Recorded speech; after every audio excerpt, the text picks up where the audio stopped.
Scary moments in Paddock Hills as flames ignite in a high-rise apartment building. Good evening. I'm Megan Mongello. And I'm Dwayne Pullman. That fire broke out just after 6:30 tonight at the Park Lane Apartments on Victory Parkway near Reading Road. Local 12's Brad Underwood has been there all night. And Brad, you were there on scene as these residents were saved on ladders by firefighters.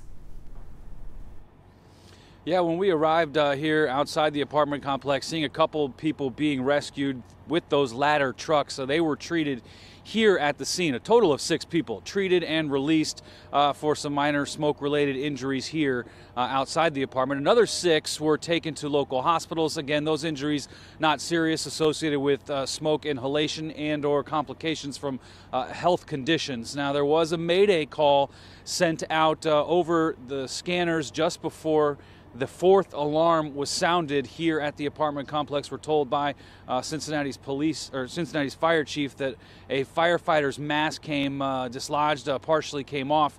He was taken to a stairwell where he was treated and then went back to work fighting this fire. A total of 20 residents rescued. Now, we did get some video from someone outside of the apartment as crews arrived. I want you to take a look at this, sent to us within the last hour. This fire starting in apartment 307 on the 3rd floor just after 6:30. It did spread to another unit down the hallway. That is that fire in the video that was sent to us from someone outside here. I'm told, the building, it's a mix of tenants. You've got some college students because we are very close to Xavier University. You have some families with small children and a large number of elderly residents here. Now, we did catch up with one woman who says she was able to help one of her neighbors get safely from the 7th floor all the way down to the 2nd.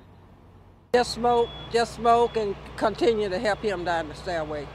Did you know the gentleman that you helped? They're just my next door neighbors, been there approximately 6 months. So I just helped. I know I seen him outside before and saw how she was having problems with him, and I just held on to him while he held on to the rail, and she was guiding him helping guide him down the stairway. A massive presence by firefighters here, as you can imagine, with the 4th alarm. Chief WINSTON telling us about 80 firefighters from Cincinnati, as well as a ambulance from St. Bernard that did help transport one of those 6 people to the hospital. Now, Chief WINSTON telling us there are no sprinklers in this building. That was a big challenge for them because they had to hook up to the standpipe, which is the building's water supply on the back side of the building.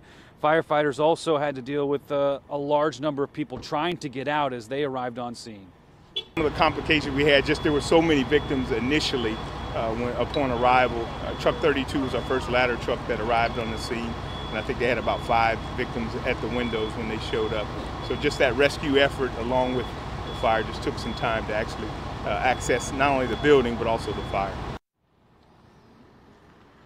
Still some firefighters here on scene as they're continuing to go through the building to make sure that everything is okay before they leave the scene. Windows are also being boarded up by some crews in here to help clean up some of that water damage.